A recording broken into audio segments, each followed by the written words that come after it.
Alhamdulillahi Rabbil Alamin, wa afdalu salatu wa atammu taslimu ala nabiyina Muhammedin sallallahu alaihi wasallam. E falenderojmë Allahun azza wa jall, salatat selamet, përshëndetjet tona ja dedikojmë pejgamberit Muhammed alaihi salatu wassalam. Vëllezër nderuam, jemi tek hadithi 35. Transmetohet nga Ebu Huraira radhiyallahu anhu se pejgamberi sallallahu alaihi wasallam ka thënë: La tahasadu, wala tanajashu, wala tabaghadu, wala tadabaru. Edhe në vazhdim i drejtohet besimtarëve duke i thënë: mos keni zili, wala tanajashu, dhe mos ja shtoni çmimin njëri tjetrit gjatë shitblerjes, dhe mos e urreni njëri tjetrin, dhe mos ja ktheni shpinën njëri tjetrit, dhe mos ndërhyni në shitblerjen e dikujt. Dhe po ashtu vazhdon dhe thot: Ve kunu ibadallahi ikhwana, dhe jini vëllezër rob të Allahut azza wa jall. Pra jeni vëllezër besimtar dhe rob të Allahut subhanahu wa taala. Muslimani është vëllai i muslimanit, as nuk e dëmton, as nuk e poshtron, as nuk e përgënjeshtron. Dhe thot pejgamberi sallallahu alaihi wasallam në vazhdim, thot as nuk e nënçmon. Dhe thot devotshmëria është këtu. Dhe ka bo pejgamberi sallallahu alaihi wasallam përmend Ebu Huraira, thot ja bëni, thot pejgamberi sallallahu alaihi wasallam, me gisht në gjoks, dhe tha 3 herë: taqwa ha huna, devotshmëria është këtu, devotshmëria është këtu, devotshmëria është këtu. I mjafton një njeriut sherri dhe dëmi nëse ai e nënçmon vëllain e tij musliman. Çdo musliman për muslimanin është i shejt, gjaku i tij, pasuria e tij dhe nderi i tij. Vëllezër nderuam, dietarët për këtë hadith thënë: ky hadith i pejgamberit sallallahu alaihi wasallam ka dhe shumë hadithe tjera të ngjashme me këtë hadith. Se në disa raste, pra, gjëra të ngjashme ka përmend pejgamberi sallallahu alaihi wasallam. Derisa edhe tek shitblerjet ka përmend edhe një veçori tjetër. Ka thënë pejgamberi sallallahu alaihi wasallam: edhe mos dilni me i prit tregtarë të cilët vinë prej fshatrave jashtë qytetit. Mos bleni prej tyre. Ju tregojmë pse. Dhe ka thënë pejgamberi sallallahu alaihi wasallam: as ata të cilët vinë në qytet nga fshatrat e largëta me shit, ju mos ja shitni mallin e tyre dhe mos ja bleni tër mallin e tyre, por leni Allahin e t'i furnizoj ata. Do më thonë këtu mos u bën ndërmjetësues. Mos u bën ndërmjetësues që hajtë se unë ta gjej ty një mishteri edhe me marr prej atyre shpërblim dhe pagesë. Dhe kështu të ngritën çmimet, edhe ai fshatari i cili ka ardhur prej vendit të largët në qytet, edhe ai nuk ka që përfiton diçka më shumë, edhe kështu që blerësi do të blen me një çmim më të madh, kurse shitësi po ashtu ai atë çmim do ta blej, vetëm se në këtë rast do të përfitoj ai ndërmjetësuesi.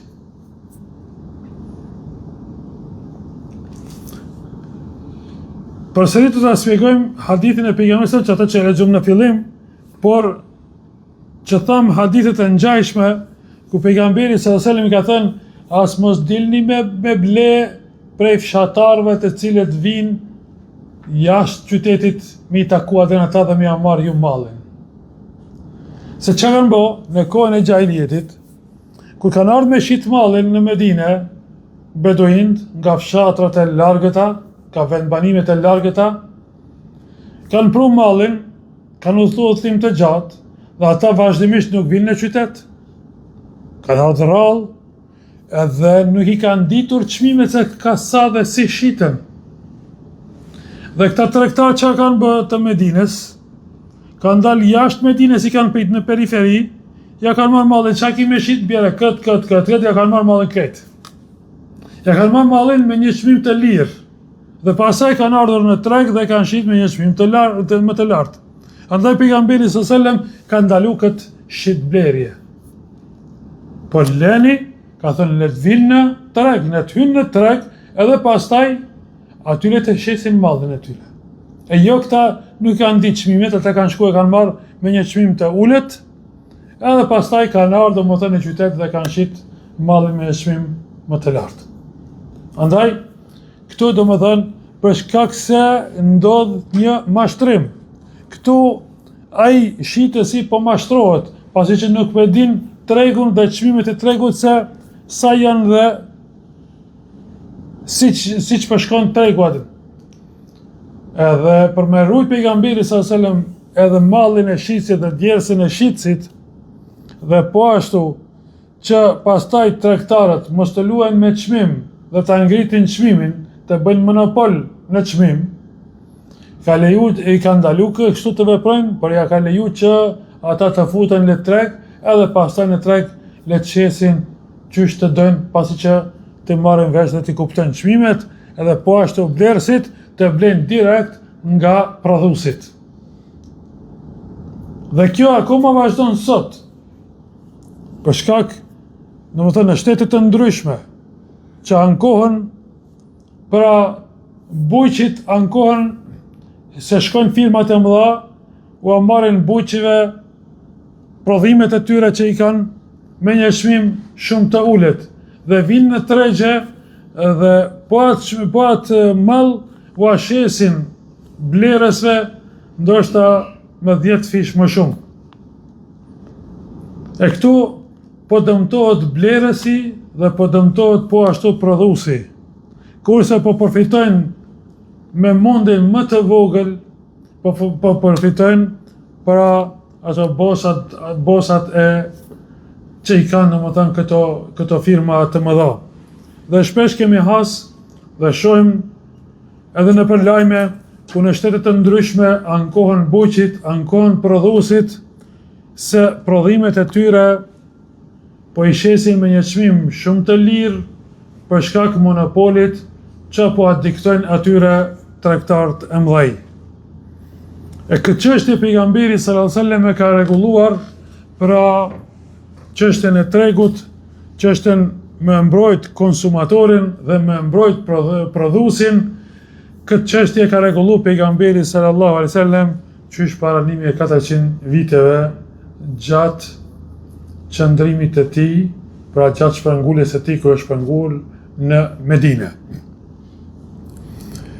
Pra këtë hadith që e përmendëm fillim dhe bashkohen pra edhe me këto hadithe tjera, më thënë ka disa shtojca në këtë transmetim, andaj i përmendëm pra disa për atyre shtojcave që kanë shtuar këti hadithi në transmetime tjera.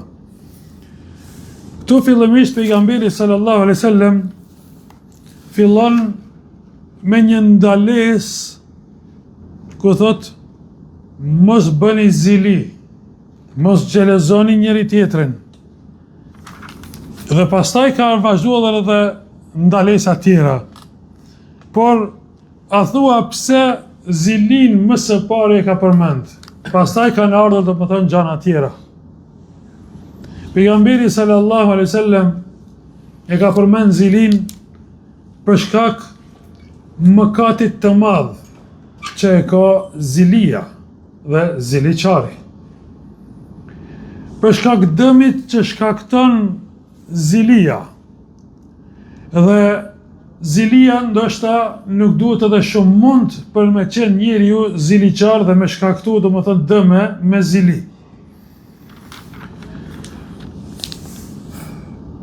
Dietarët zilin e kanë nda në disa pjesë, ku thënë që zilia më e ndaluar është ajo zili që bëhet qoftë me gjuhë, qoftë me veprime.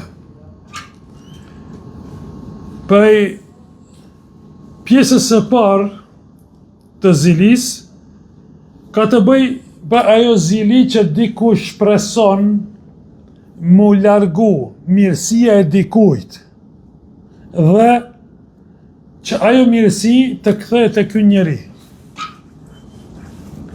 Pra, nëse dikush shpreson që një mirësi që posedon shoku i tij apo një njeri pa në parasysh, dhe ky shpreson që ajo mirësi mu largu për ati njeriu, s'kom qef unë me pas, ndoshta nuk e shpreh me gjuhë, por në zemrën e tij e më shef këtë çështje.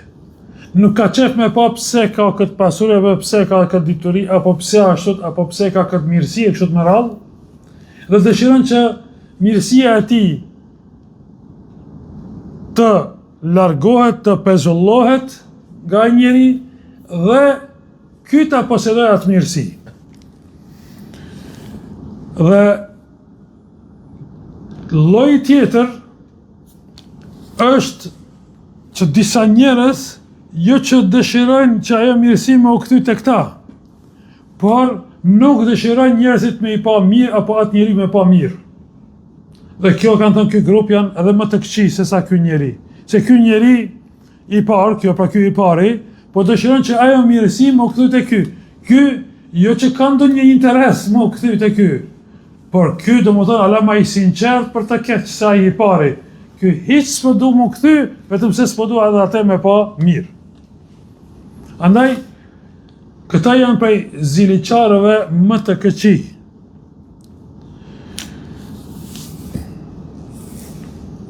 Po ashtu, nëse dikush kemi grup prej ziliqarëve që kanë zili ndaj dikujt pse ka një të mirë, por që këta nuk veprojnë as me gjymtyr, sikur sa këta të parët, por as edhe me gjuhë. Dhe kjo zili është ndaluar, por është në gradë më e vogël se sa ajo e para.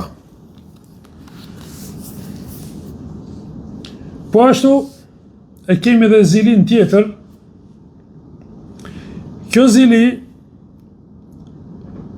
e din që njeriu e ka një të mirë, edhe ky nuk ka që shpreson me u largu ajo mirësi, por ky njeri lakmon që edhe ky të jetë sikurse ai.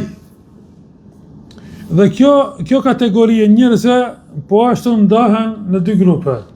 Grupi i parë ka të bëjë me dynjan, me mirësitë e dynjas. Ai ka një pasuri dhe unë po dëshiroj, po kam qef shumë me pas sikurse ai atë pasuri. Kjo nuk është e lavdëruar, e lejuar, por nuk është e lavdëruar, nuk është e pëlqyeshme sepse ka të bëjë me dynjan. Dhe kanë thënë pra dhe populli i Karunit, kanë thënë ja lejtë lena mithle ma uti e Karun, edhe na po të kishin pas sikurse që i ka ato mirësi Karuni. Dhe kjo është e lejuar, por jo e pëlqyer, sepse njeriu pastaj lidhet me dynja, edhe mund të më lëshu, edhe me vrapu pas dynjas. Ajo tjetra që ka të bëj po ashtu me zilin, po në këtë kategori, hyn një zili e lejuar dhe që quhet pra lakmi pozitive. Pra ky lakmon, lakmi pozitive, dhe ka thënë pejgamberi sallallahu alaihi wasallam, La hasada illa fi ithnatayn, nuk ka zili, nuk lejohet zilia vetëm se në dy raste. Cilat janë ato? Rasti i parë, një njeriu që Allahu Azza wa Jalla i ka dhënë pasuri dhe ai atë pasuri e shpërndan natën dhe ditën, pra jep sadaka dhe jep zakat.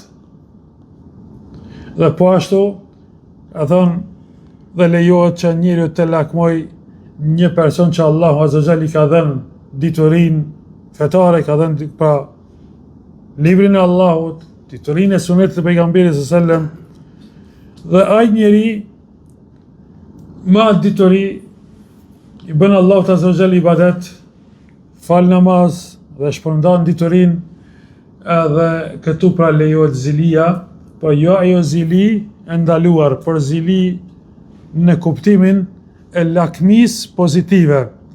Më thënë, edhe unë po të jem sikur ky njeri i cili është ibadetçi, për madhëron Allahun dhe po bën davet, edhe unë kam dëshirë të jem sikur se ai, kjo lejohet, apo një njeri bujar, një besimtar i cili jep sadaka dhe jep zakat, edhe ka pasuri, edhe ashtu pra lejohet në këtë rast që muslimani të shpresoj që të ketë edhe ky pasuri, për jo për çështjet e dunjas, por të ketë pasuri që t'i ndihmoj të tjerët.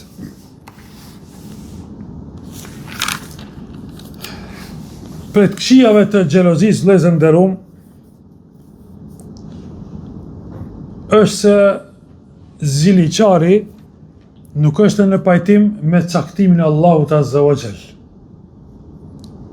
Se Allahu i ka ndaj, i ka dhënë dikujt dituri, i ka dhënë dikujt pasuri, dhe ky njeri i cili ka zili ndaj dikujt, pse Allahu i ka dhënë këto të mira, ky disi është duke kundërshtu kaderin e Allahut, caktimin e Allahut Azza wa Jall. Se Allahu është ai i cili i furnizon njerëzit. Andaj është edhe mëkat i madh. E dyta, zilia e fut njeriun në urrejtje të madhe, e që kjo urrejtje dhe kjo zili ja humb ati sevapet, ja humb shpërblimet, që ka thënë pejgamberi sallallahu alaihi wasallam. E treta, mjafton me kuptu që zilia është e keqe, se Allahu Azza wa Jall ka zbrit sura për çështjen e zilis. Cila sura? Po. Cila sura? Hajde. Në cilën sura përmendet hasedi?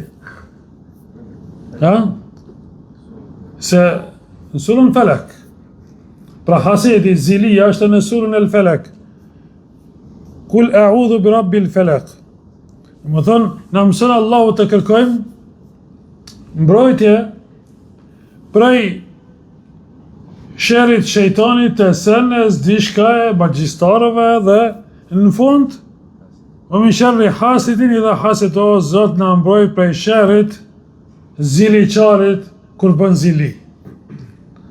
Më thonë, Allahu Azza wa Jall ziliqarin e ka krahasu në këtë rast me sherrin e shejtanit. Pa kërkojmë mbrojtjen e Allahut nga shejtani i mallkuar, edhe nga zilia e ziliqarit. Ja pra, sa keq është kur njeriu bëhet ziliqar. Dhe po ashtu, mjafton që zilia, për me kuptu që është haram, se është mëkati i parë me cilin e ju është bërë mëkat Allahut subhanahu wa ta'ala. Iblisi, i mallkuar, për shkak zilis që ka pas ndaj Ademit a.s. nuk i ka ra sejdë. Pa ka qenë zilia shkak kryesor që ai mos më ra sejdë Ademit a.s. Dhe po ashtu, krimi i madh, krimi më i madh dhe i parë që ka ndodhur në historinë njerëzore, ka ndodhur pra për shkak zilis. Cili është ai krim? Djemt e Ademit a.s. Për shkak zilis e kanë mbyt njëri tjetrin. Edhe është ky krim, pra krimi vrasjes, që ka ndodhur nga bita e Ademit a.s. është krimi i parë. Dhe çdo kush vret, mëkati shkon në zinxhir derisa arrin tek bita e Ademit a.s. Dhe ata marrin një mëkat për çdo vrasje në dynjë që bëhet. Andaj ky mëkat i madh ka ndodhur për shkak zilis. Vëllezër nderuam, shërimi i zilis bëhet e para me ditë njeriu, pa ziliqari duhet me ditë që kjo mirësi që ka dikush ka ndodhur për shkak caktimit të Allahut subhanahu wa taala, dhe unë si musliman duhet të jem i pajtimit me caktimin e Allahut subhanahu wa taala. E dyta, duhet me kujtu se çka do me thonë me pas zili, do të thotë që ky njeri është duke kundërshtuar caktimin e Allahut azza wa jall. E treta, duhet me ditë që zilia e fton dhe e ngre hidhrimin e Allahut subhanahu wa taala. Bëhet shkak zilia që Allahu azza wa jall më urrejt atë njeri. Dhe katërta, duhet me ditë njeriu që ai përmes zilis askën nuk e dëmton më shumë se sa zemrën e vet edhe vetveten e tij. Si në raport me Allahun subhanahu wa taala, si në raport domethënë shpirtëror apo psiqik, ku vuan nga zilia dhe vuan nga kjo sëmundje e zemrës apo edhe sëmundje mentale. Dhe pesta, duhet njeriu me kujtu hadithin e pejgamberit sallallahu alaihi wasallam: shikoni atë i cili është më poshtë se ju, dhe mos e shikoni ai i cili është mbi ju, sepse kështu i nënçmoni mirësitë e Allahut azza wa jall që i keni. Nëse i shikojmë njerëzit të cilët kanë ndoshta disa mirësi, ne nuk i shohim pastaj mirësitë që na ka dhënë Allahu azza wa jall. Neve na duket pastaj vetja si jemi të dobët, të varfër, të vuajtur, nuk diçka dhe nuk e falenderojmë Allahun subhanahu wa taala pastaj.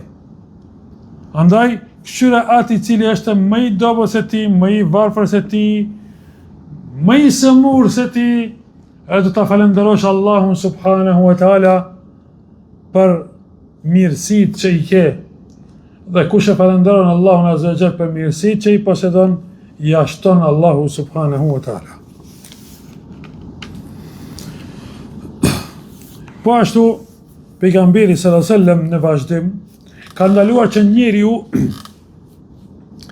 ta shtoj çmimin në treg. Si ta shtoj çmimin në treg? Ai nuk ka ndërmend me ble, nuk ka niyetin me ble, por për shkak përfitimit që e merr një shpërblim nga shitësi, kur vjen dikush me ble të ai shitësi, i thot, po t'jap 20 euro a ma shet këtë? Ky vjen, i thot, unë 2500 t'jap. Vetëm me ngrit çmimin, edhe masi ky 2500, a i thot, hada bjebin për qëtë 3000 edhe bje ma. Dhe jep 3000, e ky tash të ky blerësi, jep këtina për shembull 100 a 200, që ka ngrit vetë çmimin. Ai nuk ka pas ndërmend, ky ndërmjetësuesi, nuk ka pas ndërmend me ble për vete. Edhe ka ngrit çmimin vetëm të përfitoj diçka. Edhe këtë ka ndalu pejgamberi sallallahu alaihi wasallam. Me shku në për tregje, ka njerëz në disa tregje, në disa vende, që akoma veprojnë kështu. Dhe kjo ndodh për shembull në treg për me dalë edhe në tregjet kemi has për shembull gjatë kurbanave njerëz të tillë të cilët involvohen dhe ngrisin çmimin dhe rren, dhe ndoshta përbetohet, ky kurban i ka kaçë se në adin të bon adin a gjo, apo në për tregjet e kereve, ndërhyn ai tjetri, jo, ky kerë është e kështu, ky kerë është e kështu, dhe ky kerë zishka, edhe kjo është ndaluar që hyn këtu, se ky i ka për qëllim pra, që me ngrit çmimin dhe me nxit këtë njeri me ble, edhe ky me përfitu diçka nga shitësi. Edhe kjo po ashtu është ndaluar. Për gjërave, nëse ndodhen pra shitja në këtë formë dhe ai blerësi, nëse ndin pastaj dhe sheh veten që është mashtruar, pra i ka bler me një çmim shumë ma shumë se sa që është çmimi i zakonshëm, për shkak se dikush ka ndërhy, ka të drejtën ky që me kthy dhe me prish kontratën e shitblerjes.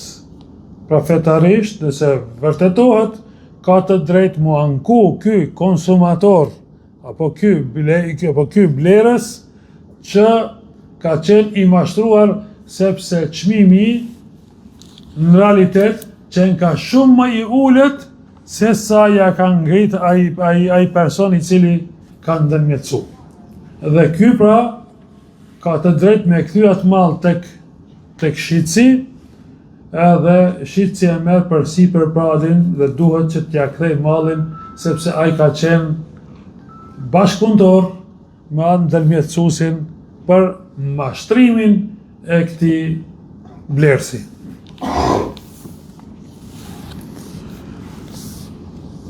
Po ashtu, në vazhdim thot pejgamberi sallallahu alaihi wasallam, mos e urreni njëri tjetrin. Pra mos e urreni njëri tjetrin, dietarët kur kanë shpjeguar kanë thënë që mos e merrni me shkaqet që ndikojnë me urrejt njëri tjetrin. Se ndoshta njëri nuk e urren fillimisht, por janë marrë me disa shkaqe. Andaj kanë fillu pastaj edhe urrejtja.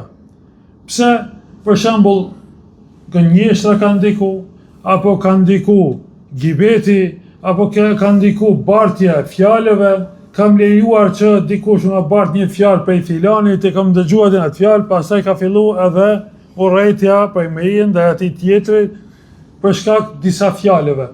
Andaj mos u merrni edhe me shkaqet të cilat ndikojnë pastaj në urrejtje. Në vazhdim, thot pejgamberi sallallahu alaihi wasallam, wala tadabaru, dhe mos ja ktheni shpinën njëri tjetrit. Është fjala jo vetëm ja kthy shpinën fizikisht, nuk është fjala kështu, por që mos u hidhroni me njëri tjetrin.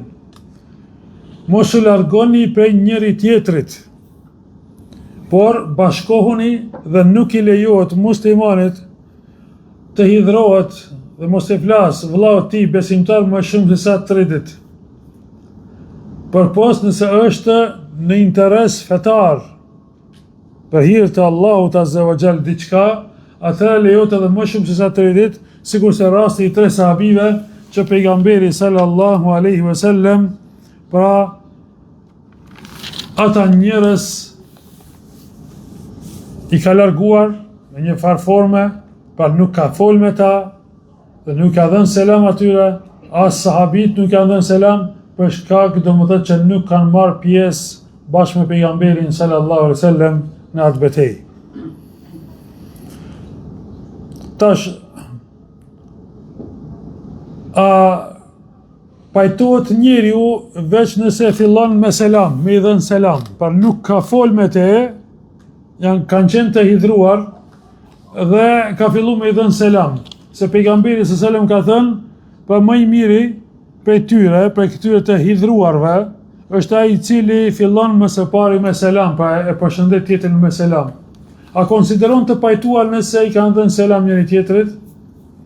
Nëse para hidhrimit, këta veç me selam e kanë përshëndet njëri tjetrin, pastaj janë hidhruar selam si kanë dhënë, mjafton edhe me selam, pra janë kthyr në gjendjen e mëparshme. Ç'është kanë qenë? Nëse gjendja më parshme ka qenë qëndrimi i tyre në vazhdimisht dhe bashkëpunimi i tyre, dhe pastaj janë hidhru, dhe pastaj veç japin selam, nuk janë të pajtuar, nuk mjafton, sepse duhen të kthehen në gjendjen e mëparshme, çu kanë qenë. Atëra konsiderohet që janë pajtu këta dy vetë. E mi qartë. Pra, kthimi në gjendjen e mëparshme konsiderohet pajtim e jo vetëm me minimumin, pra të mjaftohet me minimumin, veç një selam edhe asgjë tjetër. Se disa për shembull kur po pajtohen, veç jap një selam edhe s'du me pa, nuk mjafton. Por duhet të kthehet prap biseda dhe komunikimi i tyre siç kanë qenë më herët.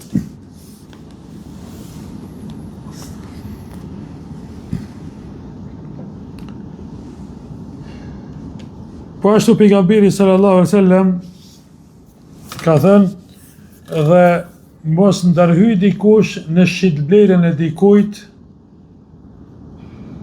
përderisa ai është duke ble. Domethënë është dikush duke ble një çështje, edhe ky ndërhyn thotë ti shit ma mu. Atë mos ja shit këtij, po shit ma mu. Çore të paguaj më shumë. Edhe ky e merr për veti. Kjo nuk lejohet. Ka ndaluar këtë çështje pejgamberi sa, e ka thënë edhe kjo është ndaluar, po ashtu edhe gjatë kur shkon dikush ta zon me kërku ndonjë nuse.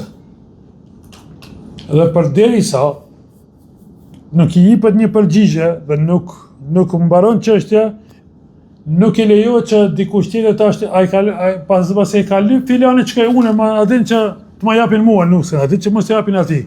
Jo, nëse e din këtë çështje që filani është duke kërku edhe është duke prit përgjigje, nuk lejohet ky me shku dhe me kërku atë vajzë, përderisa nuk i kthejnë përgjigje. Kur kthehet përgjigja nga këtij të pari, pra me refuzim, atëherë ky ka të drejtë me shkua dhe me kërku.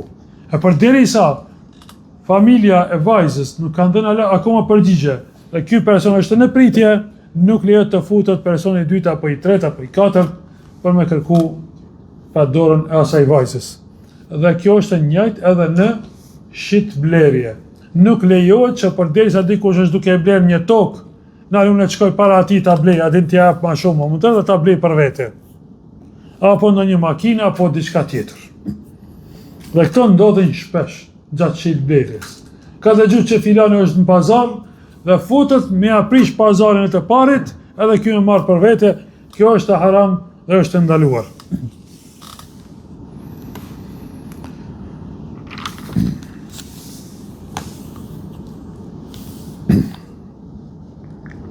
Po ashtu, në vazhdim, pejgamberi sallallahu alaihi wasallam thot, jini vëllezër për rob të Allahut azza wa jall të vëllazëruar, sepse ndaj vëllahu nuk i ka këto cilësi, pra nuk duhet mi pas këto cilësi të mëhershme që i përmendëm.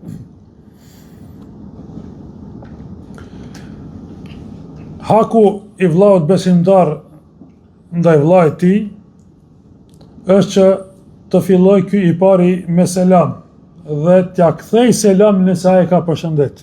E dyta, kur të shtit me i thënë Yarhamukallah. Me i vizitu kërcëmurat, me përcjell xhenazën, me i përgjigj ftesës kur e fton, pa i përgjigjet, apo i tregon arsyen, pra nëse nuk mundet me shku. Por jo nëse i ka premtu edhe mos me shku. Hajtë se vi edhe mos me shku, kjo nuk lejohet. E gjashta, me ndihmu në të mirë dhe në takvallëk, e shtata me u buzëqesh, e teta me u përshëndet me dorë, e nënta me këshillu në vetmi dhe dhjeta mi dhenë dhurat, mi dhuru diçka. Sepse çdo musliman, thot pejgamberi sa është vullahi i muslimanit, ashtu që ka thënë Allahu azza wa jall, innamal mu'minuna ikhwa, me të vërtet besimtarët janë vëllezër me njëri tjetrin.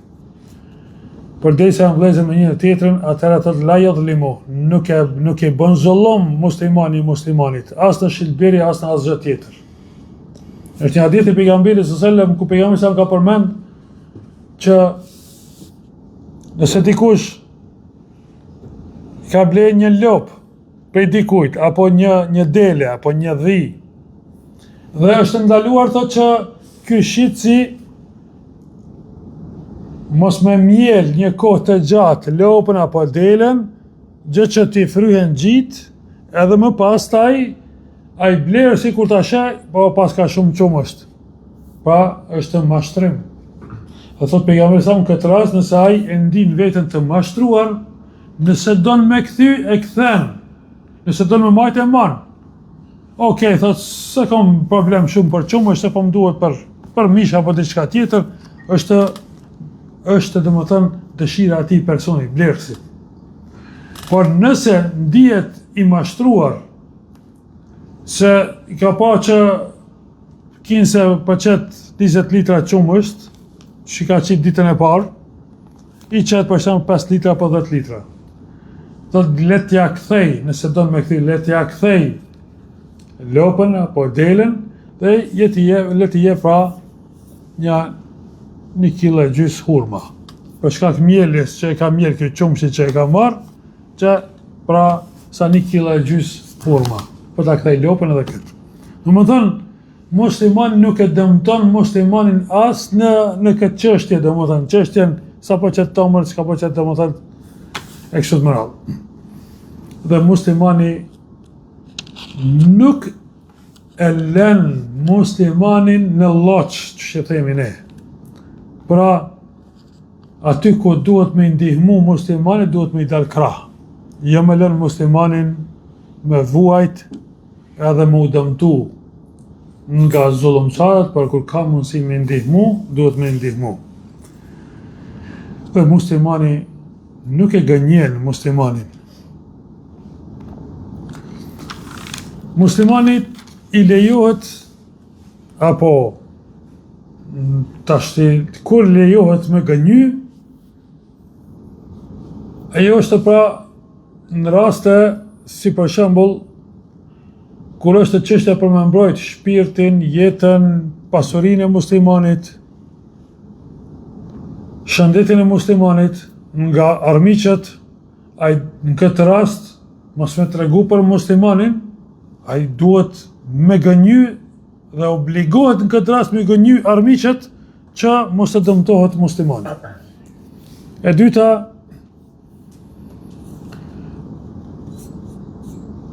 nuk lejohet gënjeshtra aty ku nuk ka domethënë interes fetar. Kjo është interes fetar, a mund të më ndihmu dikujt me mbrojt nga sherri, kur dikush don me mbyt, don me vrat, don me dëmtu. E treta, po ashtu është mekru që dikush e rren, gënjen gruan e vet, veç me apo qefin, si për shembull, a do të më qonë, po të kam e qua adin atje, adin e se do të shkojmë adin i ditë edhe nuk e qonë hiq adin, edhe kjo pa adin është e urejtur. Nuk themi se është haram, se mi thonë është haram, adin këtë rast, në nxisin konflikte dhe ma shumë, dhe jo s'ko me qu, adin, edhe në s'ko me qu atje, ata si vjen dhe tek, unë jam shumë të t'i sinqert, nuk të qoj, adin edhe, po dhe inshallah po, adin të shkojmë inshallah dhe, edhe nëse nuk e qënë, adin tani, ma mirë se sa mi thonë drejt.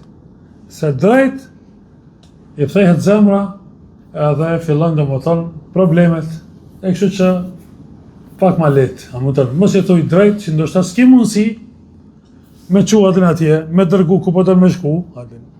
Po mi thonë, jo, nuk të dërgoj, jo në këtë formë, por, e thonë, të dërgoj, është me kru, por nuk është ndaluar. Dhe e pesta aty ku lejohet gënjeshtra, lejohet nëse është për përmirësimin e dy personave, që janë të hidhruar, a ndoshta e ka shajta tjetrin, e ti me shku, mi thonë, kur thotë, pa e qka po thotë për mua, më tëllë ti mi thonë, vallai, ta në të zezat, adin. Së përritë tani, kur të thosh si të në të zezat i ka thonë, adin e të ka shajt, apo aso të ka fy, nuk ka më pajtim. Por, në këtë rast, kur thotë çka ka thonë, thotë Allah e thotë, adin ka thonë, për shembull, llafet mira, nuk ka shajt tyr, nuk ka përmend për të keq, ndoshta e ka shajt e ka përmend për të keq. Edhe të tjetër kur të pyeta, edhe ai kështu, që mos më ardh puna deri tek hidhrimi, tek rritja e problemit.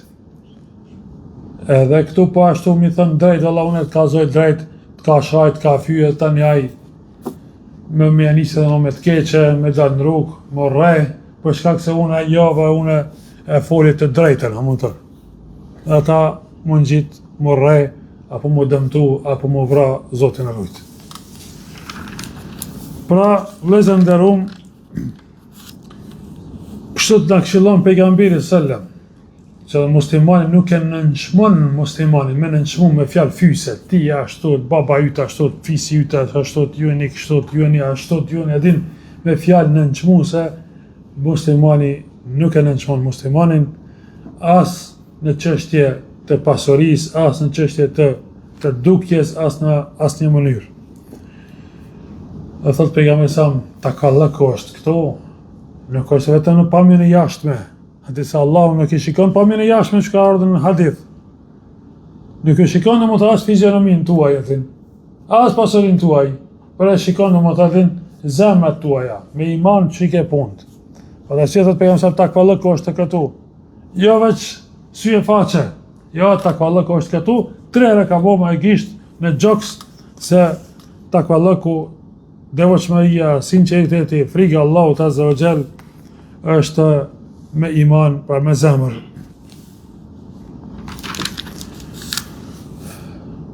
Dhe po ashtu,